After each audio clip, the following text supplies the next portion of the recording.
this is the hidden secret no one wants you to know. The veterans of the culture war don't want you to know.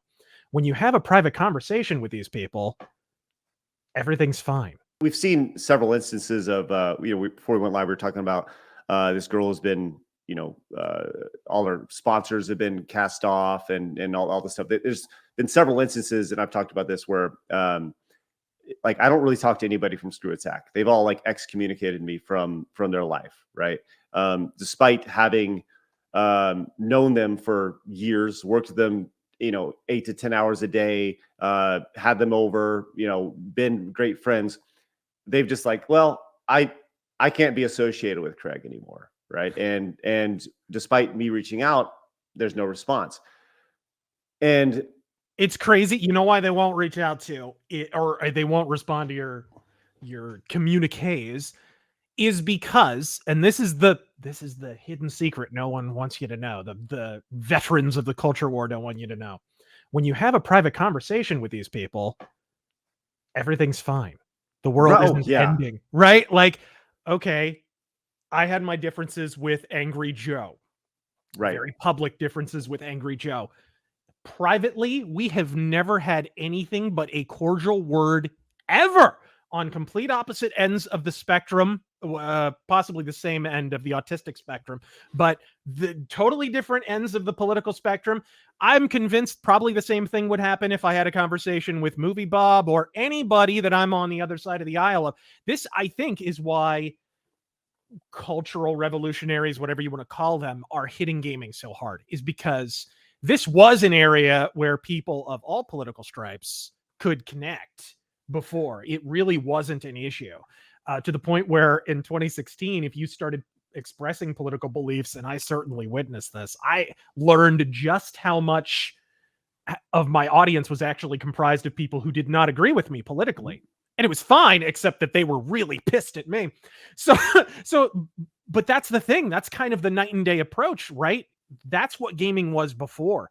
Your politics didn't matter. And if they came out, you know what I mean? You kind of look the other way. It didn't really matter at all because we just weren't constantly at DEFCON 4. You know what I mean? Right. Well, and I think that's when I go back and I look at my time building Screw Attack, we had exactly 0 conversations about politics. I didn't know anybody's political leanings. Hell, I didn't know my political leanings. I still don't really even know my political leanings. I know how people perceive my political leanings, right? Because I don't think like them, right? But there was never a discussion. And even GamerGate, when GamerGate happens, we never discussed GamerGate at Screw Attack, ever. And it's I don't know. It's just fascinating to see this giant cultural shift where there is this giant. You're either with us or you're the fucking devil. Yep. And it's that's why I wanted. It's funny, we were talking before. So I left the gaming industry for a year and I was burnt out. I came back and I was kind of looking around and I was like, man, what is the gaming industry like? And I realized that it's batshit insane. Yeah. It's just insane, which is why this show exists. It's meant to be this show that shows regular people with common sense views that they're not insane. That's it. It's crazy. It's crazy to. I don't get what you're saying. If gamers aren't racist, Craig, why is a group of gamers called a clan? Huh? Checkmate, bigots. Good point. Good point. You white supremacist. Yeah. Well, okay. I know you have your politics are probably a little more reasonable. Mine, folks, have German subtitles. Okay. Well, I mean, yeah, I mean, you do have what is the thing over the O in RazörFist? What's that called? Umlaut. Yeah. Umlaut. That's just a Motorhead reference. Okay. Well, okay. So let's back up. So you started actually talking about games and all that, and you've kind of movies actually, but then games and right, to pop culture, you talked about the Cobra video and stuff, but you've shifted over time to talking about culture. You mentioned 2016, and I think that's how most people would think of you today? How did that shift happen? Was that just a natural thing where, you mentioned you're kind of on your channel, just over time, you wanted to kind of talk about these things and you saw that gain traction? Or was that just something that, I don't know, kind of walk me through that? I backed into it on accident. I predicted that Donald Trump would win really early in 2016. And so when he did, everyone was looking for me to then weigh in on everything that happened after.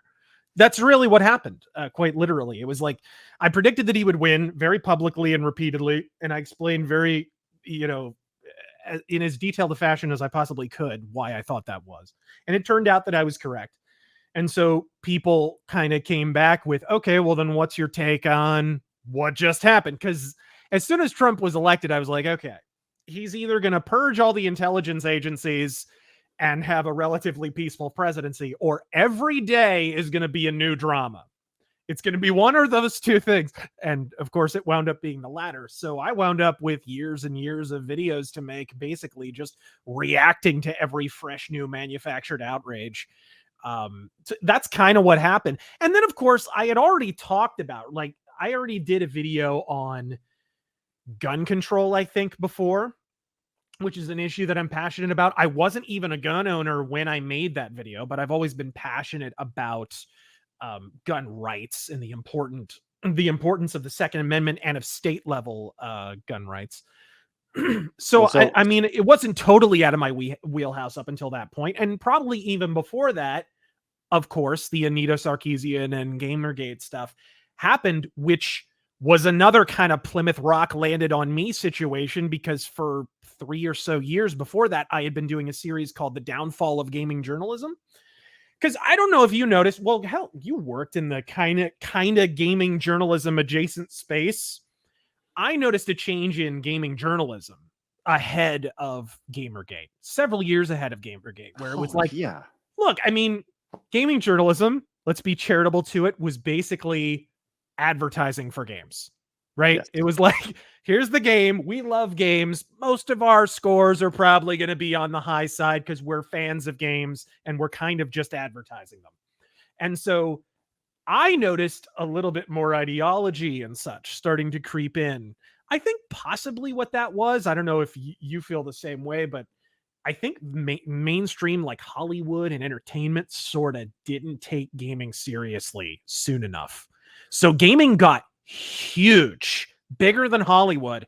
And then all of a sudden, a bunch of bean counters and people who kind of had their messages to push, suddenly they were losing their audience, their captive audience. And they were like, wait a minute, where's this audience going? Realized it was all going to gaming, and then gradually kind of moved to capture first sort of media, which was pretty easy considering most of the media publications in gaming, like all the other media organizations, are in coastal cities.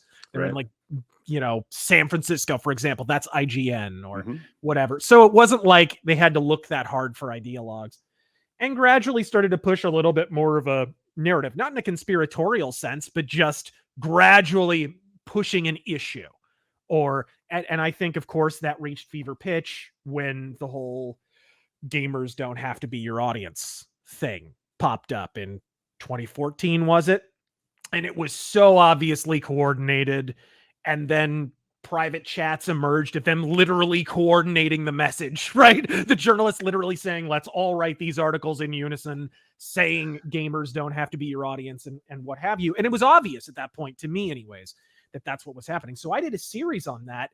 And then Gamergate happened. And so it was kind of like the Donald Trump thing. I was ahead of the curve, so people kind of went to me for analysis on it once it happened. Right. It's been man, that's I mean, it sounds like almost like right place, right time, but you're almost ahead of the right place at the right time. Sometimes, just in those two instances, but it wound up being working out well, because look, I'm never at a loss for an opinion. So if you can get me like a subject that I can sink my teeth into, I can make videos for days. You know what I mean? Right. Well, I mean, and that's at its core, that's kind of what YouTube is. You got to be, when you find somebody who's passionate about something, you generally, you want to connect with them. And I think one of the reasons I never limited myself to just the one thing. I would probably have 1 million+ sub channel if I had just been the gaming guy or just been the politics guy or just. But like, I kind of at the beginning said, do I want to be the Metallica of YouTube, or do I want to be the Motorhead of YouTube? Like, do I want do I want to just kind of be consistent in what I do and gradually build up an audience, or do I want to like have a big, explosion and then flame out and fucking go down in flames? Right, So right. I took the Motorhead route, and I think I made the right decision. Hey, if you enjoyed that clip, make sure you hit the subscribe button. Would greatly appreciate that, so you can find more clips on the channel. And of course, come join us live Monday through Friday at 11 a.m. Central Time for our live Side Scrollers podcast. We would love to see you there.